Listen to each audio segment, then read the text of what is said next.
Welcome to the Crazy Cool Family Podcast with Don and Suzanne Manning. Parents, what if we could give you the power to transform your family into something absolutely amazing? A family where everyone is healthy, gets along, loves Jesus, and has great purpose in life. Hey, let us flip your thinking to unlock the power God has given you to create your own Crazy Cool family.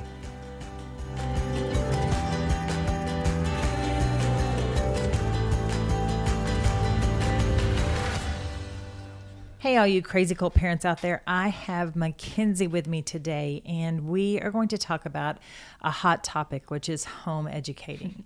And so we're going to talk about a little bit about her experience at being home educated, but really we're going to come from the perspective of she has her bachelor's degree in psychology. And so she is very wise beyond her years, wise beyond having not educated her own children yet, but she's got some great advice for you mamas and daddies out there that are going to just spend this next season educating your kids. And so I think you're going to find this very valuable. But to start off with, Kens, just tell us about your own homeschool experience. So I get to be in the middle of the mini Mannings. I'm the fourth both ways. And so with that, I got the tail end of the girl education and the spearhead of the boys, the endeavor for the boys. And so me and Michael were taught a lot together. And you and Michael were similar because you guys both had like learning issues. Yeah, so I had a really hard time learning how to read. It just didn't really click in my head. My brain moved a lot faster than I was able to articulate. And so, oh my gosh, she would do the funniest thing.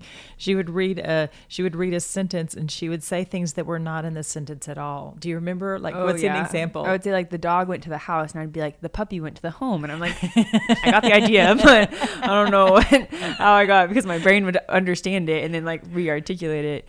And just had a hard time learning how to read. Going into 6th grade, got diagnosed with dyslexia, and it was really helpful to realize, that's what's been the problem. I'm not stupid. My mother's not a terrible teacher. I have a great IQ. I'm very smart, but I just don't know how to do the basic things that are getting asked of me. And I remember doing Barton for a long period of time, which is just a program that my mom had and a group of moms started doing with their kids to help understand letters and making words. And it was just what I needed to get me over the educational hump of learning, because the basic things that had worked with my sisters before hadn't worked with me. And so my overall homeschooling experience was a lot of playing and a lot of being outside and a lot of go do this so that I can do this with this other kid, and a lot of time with my siblings, which taught me how to do conflict management and things of that sort.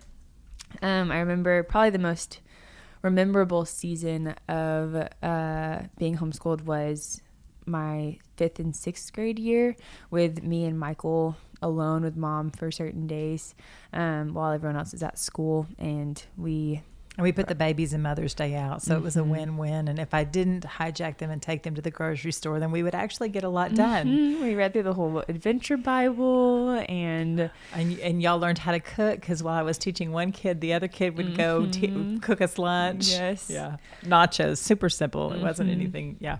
And I think the biggest thing I learned in that season was how to learn the basics and the things that were essential for specifically going into school the next year. It felt like there was a focus in on what we needed to really know so that we could be a success in the next seasons. So concentrated learning. That's good.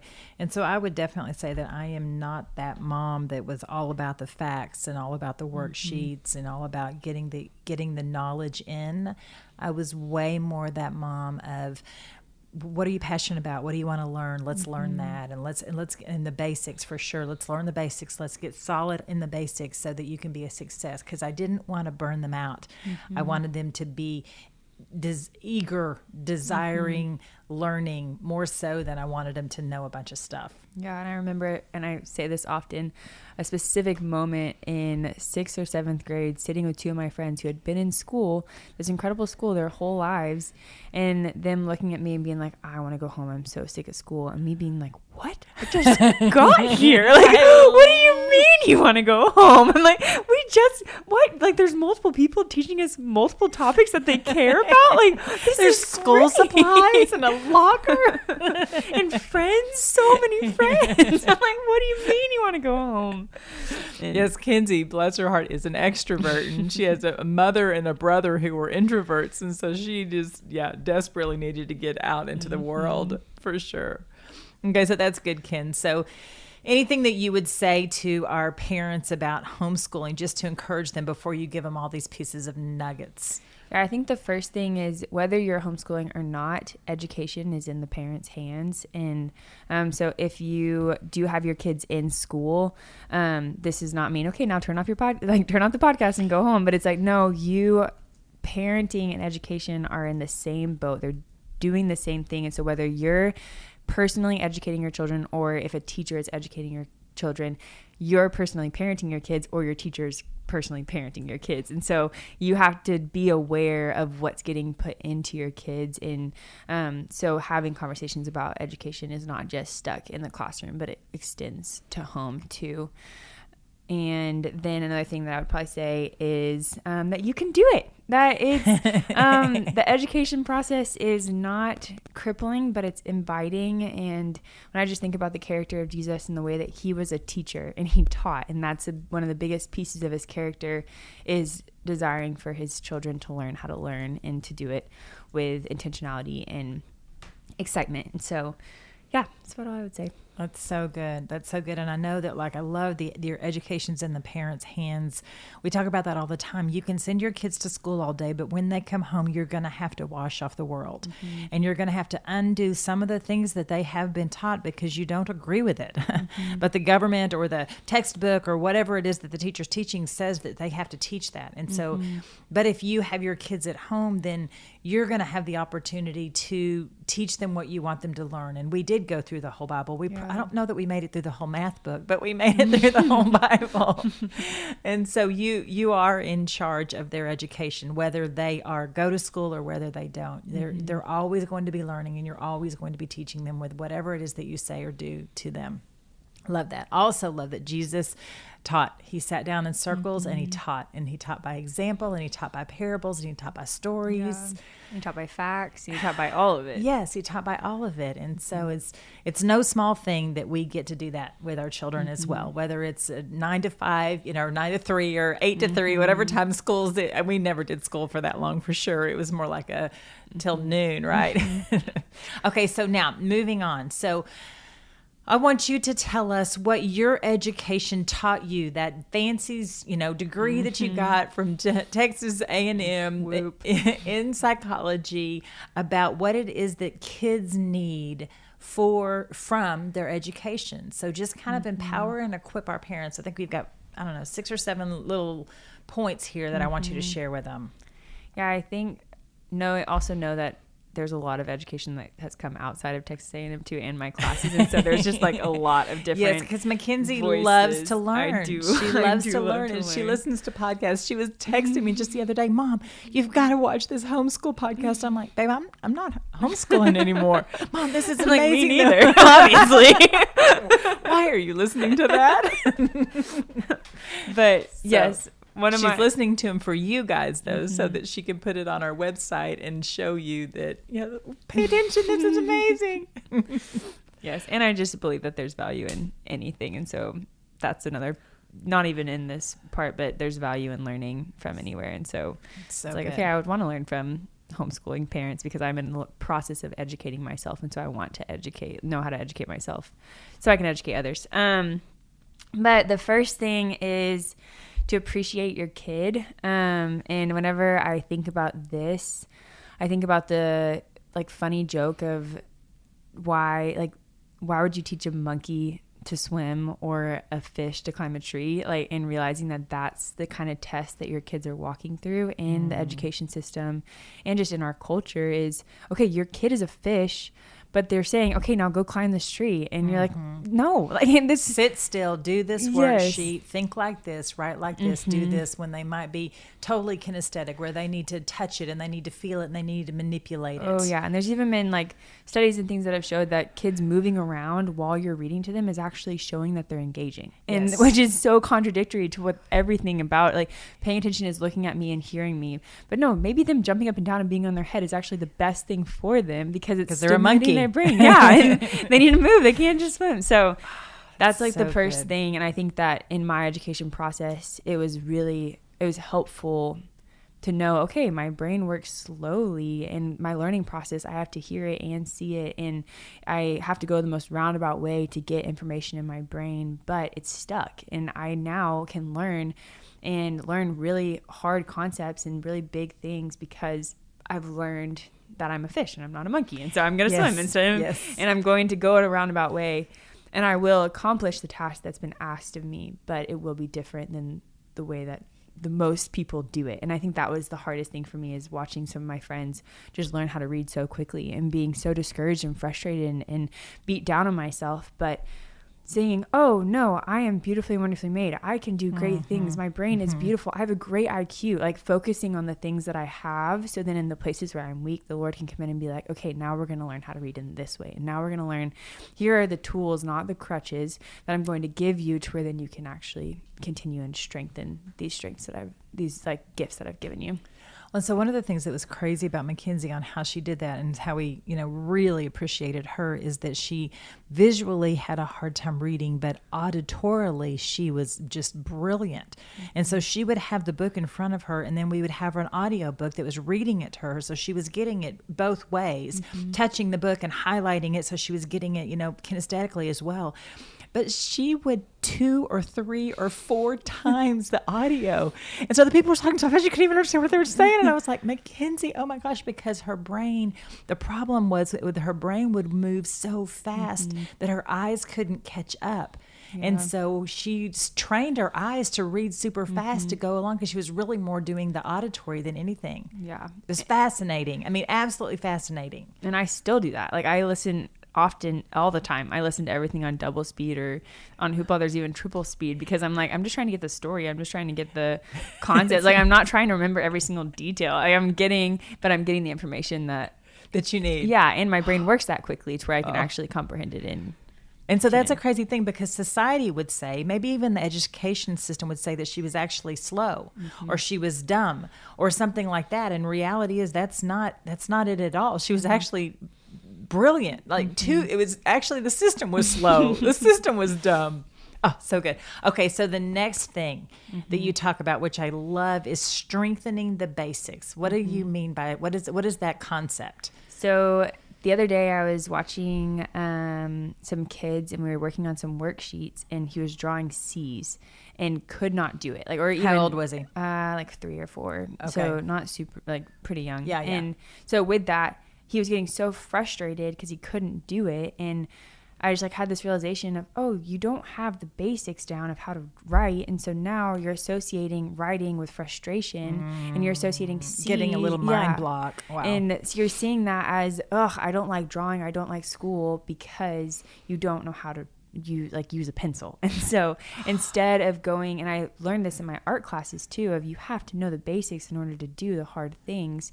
And so the basics of knowing how to hold a pencil, and knowing how to understand the concept of numbers, more than just being able to count, understanding, okay, how many books are in the room? Okay, how many globes are in the room? Let's count them. 1, 2, 3. Okay, there's 3 of those. You understand the concept of numbers, instead of just working on worksheets to try to put concepts into your children, using the basics, making sure they have the basics down before you put them in. So if I asked Truett, my nephew, to go and run a half marathon, he would have a very hard time, because he doesn't have the basics of walking it down, or to do anything to write a book or anything. Good. He wouldn't be able to, because he doesn't have the basics. And so figuring out, okay, what is the basics and where is my child in these, and then strengthening from there, rather than saying, oh, you'll figure out the basics in the midst of learning these other things. Let's kill 2 birds with one stone. Well, if they actually can't kill 2 birds with one stone, then you have to kill one bird with one stone and then move on and be a part of the process of strengthening. And that's so good. And I just want to speak into that too, that the basics are actually fun. And we just fly over them thinking that though we should have that taken care of. But you go back to the little boy who can't do his pencil. Well, now play pick up sticks with pencils. Now learn how to twirl the pencil, play games with the pencils, do fun things, because when the basics are fun, then that builds that foundation of, I want to take my basics and do something with it. I want to, oh my goodness, look, I'm holding my pencil so strong. What can I do with it? Oh, you can draw with it. You can make letters with it. You can, and so the basics are fun. So just to take a minute, if you see that your child is struggling with something, then strip it down to the basics and go back there and help them have a success in that basics. We'll talk about that in a minute too. Okay, so the next one is valuing experiences. So tell us about that. So with valuing experiences, it kind of goes back to like counting and solidifying it through actual things. And I just think about the concept of science and how hard it is to really grasp it. And so to sit here and say, okay, we're going to read this textbook and understand how a tree works is ridiculous. When you have a tree outside, go look at it. Like, take the bark off the tree, like cut it down if you need to, like figure out how do we understand the tree through the experience of the tree rather than just doing a worksheet and being done with it. Or and look at the leaves and see the veins in it and watch them change colors. And every season say, okay, we're going to take a picture of the tree every one day every week and just see how it changes and grows. And I took a horticulture class and pruning classes because I just wanted to know about trees. And I got to the day that I took a whole semester of a horticulture class, and I took one day of a pruning class, and I learned more in that one day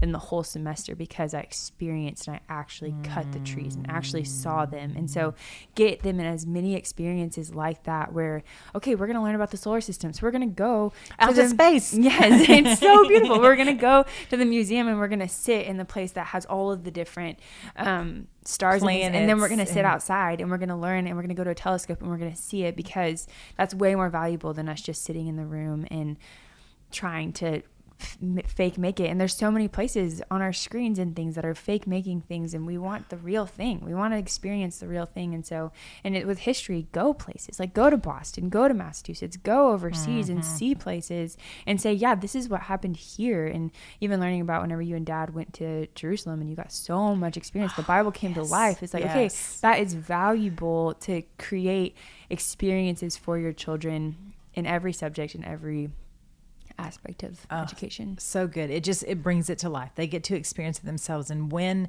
they experience it themselves, then it becomes important. Because they own it at that point. And that's what we're trying to do, is to get them to own their education. We don't want to be a teacher. We want them to be a learner. So we want to give that to them, and that's the best way to do is through experiences. Good. Okay, so I mentioned this one. So learning itself is the win. So to learn to do that itself, that's the win. Tell us about that. So with that, I think it's helpful if you're goal-oriented to focus on what the real goal is. And I recently listened to the Hunger Games series, and one of the questions that are the things that they tell Katniss, the main character, is know who the enemy is. Like, know who you're actually against, because there's a lot of places where you're going to get frustrated and you're going to lose sight, but know who the enemy is.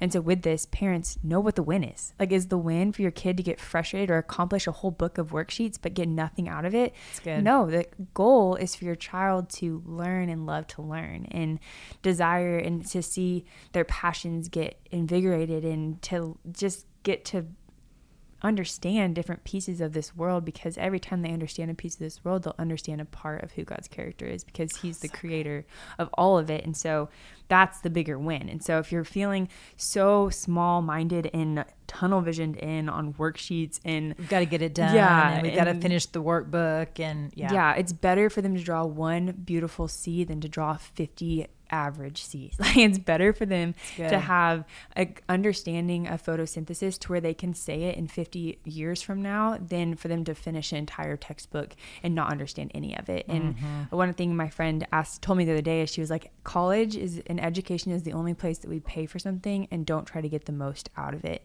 And that is a concept that stifle. Like, it makes me so mad because I'm like, I've spent thousands of dollars to try to take shortcuts in my education. No, like, that's not the win. The win would be, and has been, in every opportunity that I've gotten to take the education and apply it and learn from it. And so it's good. Just focusing on the wins. That's so good. And then parents celebrating those wins. When your child does learn something, then daddy comes home and he shares it with daddy, and he shares it with little brother and little sister, because as soon as when we learn something and we turn around and teach it, then that takes it to the next level as well. Yeah. And so learning itself is the win. So powerful. Okay, couple more. Tune into their attention spans, which feels impossible because for some reason it seems like with each generation our attention spans get shorter and shorter. But you say tune into it, so pay attention to it. What do you mean? Yeah, so specifically we use the word tune in because it's like a radio frequency, in that our generation's attention is going to something. And so tuning in to what frequency what frequency is your children's attention span at? And some days they will be able to pay attention for hours, and someday they will have like 20 minutes maybe. And so or 3. Yeah. So tuning in to the daily attention span of your child, but also seeing it as a muscle that can be strengthened and expanded, and realizing in myself, there are seasons whenever I'm able to pay a lot of attention to one thing for a very long time, and then other seasons when I'm not. And it's when I'm focusing on that attention span. And so, yeah, I would recommend not being frustrated with your child, but seeing it as another basic is, okay, let's look at your attention span, and let's put a timer on for 20 minutes, and we're going to be doing this for 20 minutes, and then we're going to take a 5-minute break. Right. And then we're going to do this. And then this is what you can look forward to that we're going to do. And so right now we're doing this, but we're going to do this after this. And so we're going to accomplish this. Well, and so one of the things you said is that the attention span is like a muscle, right? And it can be expanded, it can be lengthened, it can be strengthened, it can grow. And so you just put those, like you super practical, you put those things in place. You put a timer on there. You give an award, a reward for sitting there, or for doing whatever it is that you've asked them to do, for finishing it. I know we would do like the little egg timer, the 3-minute egg timer. Okay, see if you can get this row of math problems done by the time the egg timer went off. And so there was a little bit of a competition or a game in there to help them build their attention span. But I mean, another thing too is they don't have to sit in a chair. They can stand up. Like you said, I think that there's sometimes our kids come across as if they're bored or they have a small attention span. And it's because we are not challenging them. This generation is used to having 2 or 3 things coming at them at the same time. They can listen to the radio and play a game and do their homework. I mean, they can do all those things at once. And so I think that sometimes it is boring for them to sit in a chair and do a worksheet. And so what would it look like if they acted out the worksheet, or if they built the worksheet with straws, or I mean something like that, so that you gave them something to do to help expand their attention. And with that too, another helpful reminder is you are the one that creates the culture that they're in. You are the one who opens up their experiences. And so if they're watching TV for hours and hours and hours, they're not going to want to do a worksheet. Like, they're not going to want to work on something. And so knowing the times that they'll be the most engaged and honing in on those areas and giving them space whenever they are not going to be. And some days you're going to be really frustrated, and they're going to get really frustrated and they're not going to have an attention, like, at all. They're not going to be able to pay attention at all. And so giving grace in those days and realizing, okay, this is not a one and done day. We're done. We're in this for the journey. And and so you got to go upside down on those days. You got to go outside and do it, or you got to do it in a different room, or everybody's switching, everybody does everybody else's work. Just get creative and mix it up a little bit. Which again, you are the parent of your child, though. And so if your child actually thrives on order, don't just mix it up just because we're saying this. Like, know your kid and tune into the order. That's the main thing. Tune into your kid. Exactly. Yes. Be sensitive to what your kid needs and doesn't need. Know that if one of your kid needs to be upside down and the other one would actually throw up. Yeah, be so mad if he was upside down. Know that too. And don't just put them in a room and say, all right, you have to do this the exact same, because their ages are all going to be different. For and sure. So you got to just be aware of that too. Okay, so last point. This is by far, I think, the best one. This is for you parents. It's go first. Yeah. Be a lifelong learner, and your kids will be too. So and that's what Kenzie says all the time. I'm a lifelong learner. I'm a lifelong learner. So just explain the value of that. Yeah, the value is then you won't be crippled whenever your children are learning more and more and more. Like, you are free to learn with them and beside them. And there's so many pieces of this world that I don't know about, you don't know about, we all don't know about. And so for me to sit here and say, yeah, I know everything is literally killing me. And I'm going to the psychology things, your brain grows as you learn more things and as you build more pathways. And like learning something new every day is keeping you young and keeping you alive. Good. But the second that you lose that desire and want to learn something new and pick up the pride of, yeah, I've got everything, I know everything, then you're literally dying. And so your children are a physical representation of your opportunity to get to continue to learn. And it's just so fun too. Like look up a YouTube video about something you have no clue about and it'll shock you, the different information and perspectives. And then also, you are a unique individual who has different experiences than anyone else in the entire world. And so you get to come in with your unique perspective and so that's why we get to be lifelong learners is because my life, if I get next to your life, we get to learn new things about each other and new things about nature and all of that. So that's why I think it's incredibly valuable. So good. And then as you say, I'm a lifelong learner, then that inspires your children to be that too. And so if they come to their work day at school with a bad attitude and you're like, no, we love to learn. I love to learn. I just learned this yesterday, or I've just learned this, then you are going first and you're showing your children that it's valuable to learn and what they're learning right now is valuable. You learned it in the 3rd grade, but you're actually learning some new things right along with them. I was telling McKenzie that when I educated my children, I might possibly have learned more than I did when I went through it the first time. And so, all right, anything else, Kens? Another thing that just came to mind is have your kids teach you and realizing that as you're teaching them, have them teach you too. And as they build, I remember just anytime we had a presentation, we would do it to each other. And then my mom would like critique us and help us fix it and make it better and be like, yeah, I learned this in college to where you can do it better. And so even if your kids are in school, use every project that they have as an opportunity to teach them how to teach themselves and how to teach others. Because if they can learn how to do that, then it'll change everything. Oh, so good. All right, parents. So this is how you can have the best home educating experience for your kids. And we have a home educating resource for you on our website, crazycoolfamily.com. If you want to go check that out, it's a free resource. And we're just super excited for this season that God has with you and your kids as you educate them, whether they're at home with you all day or they go to school and they come home. You are their primary hand-picked by God educators. So walk in that boldly and confidently. We know you can do it. Go be crazy. crazycoolfamily.com.